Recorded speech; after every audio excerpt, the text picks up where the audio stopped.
بسم اللہ الرحمن الرحیم۔ السلام علیکم ورحمۃ اللہ وبرکاتہ۔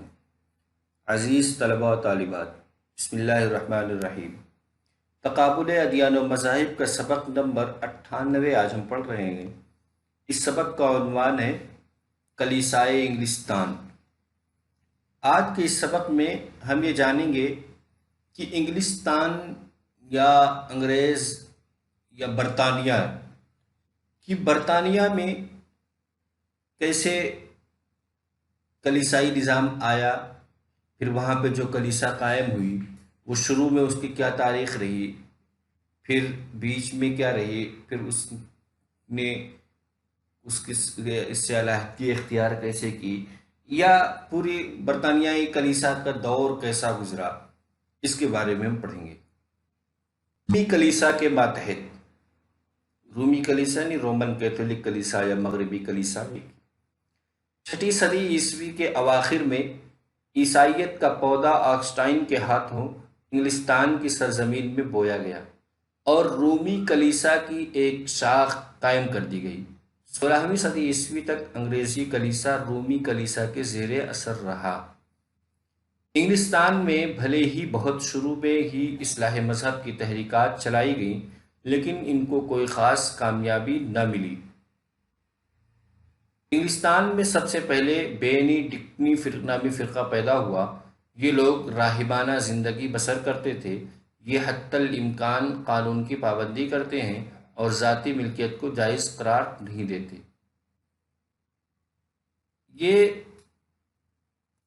اس کی شروعات یہ ہے کہ 6 صدی عیسوی میں آگسٹائن کے ذریعے انگلستان میں عیسائیت پہنچا اور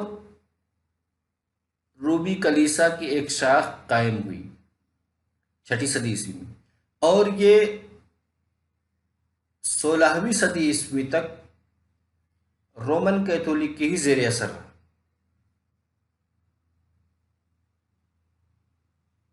پھر 16ویں صدی عیسوی میں اصلاح مذہب کی تحریک شروع ہوئی۔ اگرچہ اس سے پہلے بھی اصلاحی تحریکیں چلی تھیں، لیکن کوئی خاص کامیابی انگلستان میں اصلاحی تحریکوں کو کامیابی نہیں ملی تھی۔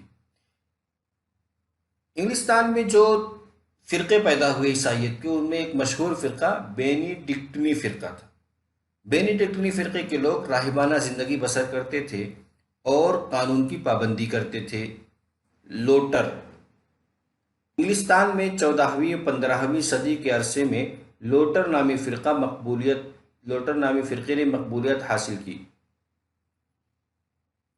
یہ فرقہ کاہنوں کی متجردانہ زندگی، کلیسا کی آرائش و زیبائش، مردوں کے لیے دعا، مورت پرستی، جنگ اور سزائے موت کے خلاف تھا۔ ہنری چہارم کے زمانے میں یہ فرقہ ہدف مظالم بنا رہا۔ ہنری پنجم کے عہد میں مظالم اور مصائب اپنی انتہائی صورت اختیار کر گئے۔ لوٹر ایک فرقے کا نام ہے جو 14ویں اور 15ویں صدی کے عرصے میں انگلستان میں مقبول ہوا۔ یہ لوگ کیا کرتے تھے کہ یہ اصل پاپائی نظام کی جو مخالفت کرتے تھے، وہ متجردانہ زندگی پر، جو بغیر شادی کی جو پاپائیت جس کی قائل تھی، اس کی مخالفت کرتے تھے، اور اسی طریقے سے بہت زیادہ آرائش و زیبائش کے خلاف تھے، یا مردوں کے لیے دعا کرنا، یا مورت پرستی، بت پرستی، یا سزائے موت اور جنگ، ان سب کی بہت ہی سخت مخالفت کرتے تھے۔ اس فرقے کو سب سے زیادہ مشکلات کا سامنا ہنری چہارم بادشاہ کے دور میں ہوا، لیکن یہ ظلم ہنری چہارم سے جو شروع ہوا اور ہنری پنجم کے زمانے میں اپنی انتہا کو پہنچ گیا۔ بے شمار سربراہدہ لوگ زندہ نظر آتش کر دیے گئے، اور وقتی طور پر، یعنی ہنری پنجم نے جب ظلم کی انتہا کی تو وقتی طور پر یہ فرقہ دب سا گیا تھوڑا۔ رومی کلیسا سے علیحدگی 16ویں صدی عیسوی میں بادشاہ اور پوپ کے درمیان اقتدار کی کشمکش کا آغاز ہوا۔ اس وقت ہنری ہشتم انگلستان کا بادشاہ تھا۔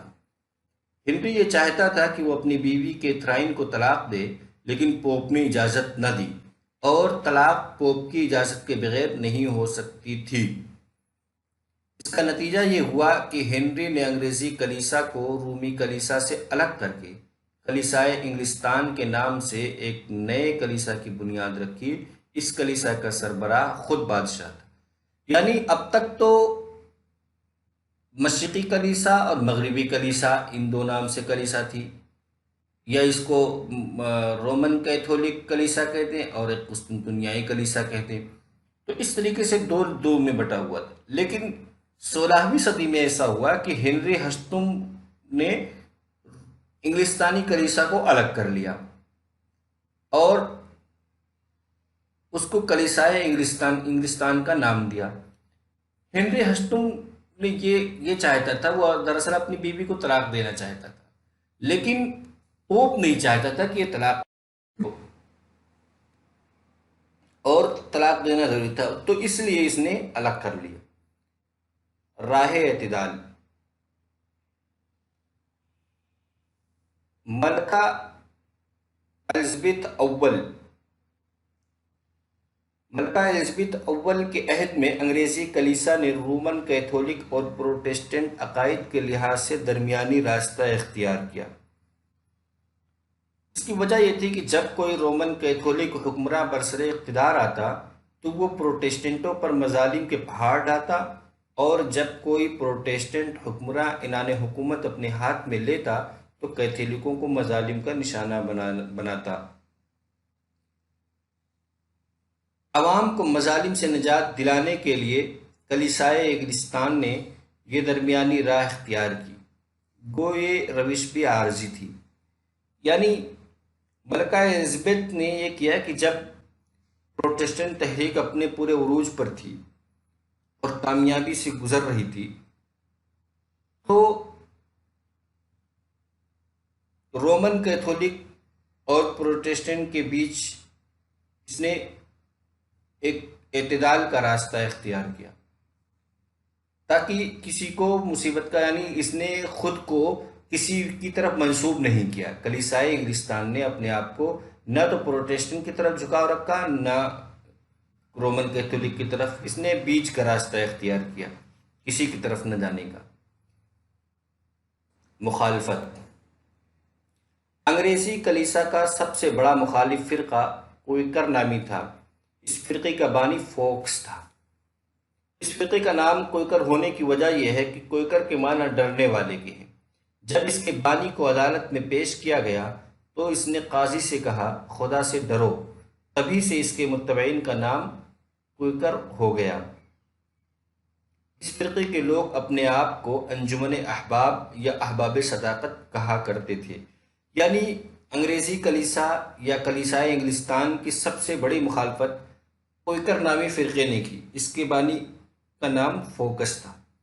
کوئکر نام کی وجہ یہ ہے کہ اس کے بانی کو جب عدالت میں پیش کیا گیا اور سزا سنانے کا وقت آیا تو اس نے قاضی سے کہا کہ خدا سے ڈرو۔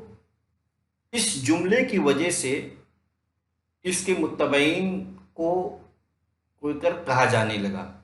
اس طرح سے اس کے فرقے کا نام بھی کوئکر ہو گیا۔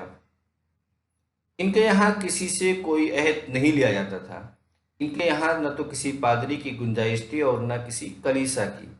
ان کا یہ نظریہ تھا کہ حقیقی مذہب انسان کے دل میں ہوتا ہے، جس کو وہ نور داخلی کہتے تھے، اور جس جگہ بھی چند نیک اور سچے عیسائی جمع ہو جائیں وہی جگہ مقدس بن جاتی ہے، اس لیے گرجا کی ضرورت نہیں ہے۔ یعنی کوئکر والوں کے یہاں نہ تو کلیسا کی ضرورت تھی کسی خاص جگہ کی، اور نہ ہی کسی پادری کی ضرورت تھی، کیونکہ ان کے یہاں یہ تھا کہ جس کے پاس نور داخلی ہو اس کے پاس مذہب ہے، اس کو کسی اور سے رہنمائی کی ضرورت نہیں ہے، اور جہاں چند نیک عیسائی جمع ہو جائے وہی مقدس جگہ ہے، اس لیے کسی اور مرکز کی ضرورت نہیں۔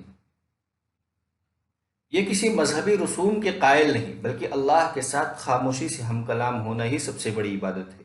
یہ فرقہ مرد اور عورت کو مساوی حقوق دیتا ہے۔ یعنی اس فرقے کے یہاں کسی قسم کی کوئی عبادت کا کوئی خاص انداز نہیں ہے، بلکہ اللہ کے ساتھ خاموش رہنے، بات کرنا، تھوڑی دیر چپ رہنا بھی ایک عبادت ہے۔ ان عقائد کی وجہ سے اس فرقے کی تمام فرقوں نے شدید مخالفت کی اور ان کو نہایت ہی سفاکی سے قتل کیا گیا۔ آج کے سبق کا خلاصہ یہ ہے کہ اس سبق میں ہم نے سب سے پہلے پڑھا انگلستان کلیسا کو سمجھتے ہوئے رومی کلیسا کے ماتحت کی، یہ کیسے رومی کلیسا کے ماتحت رہے۔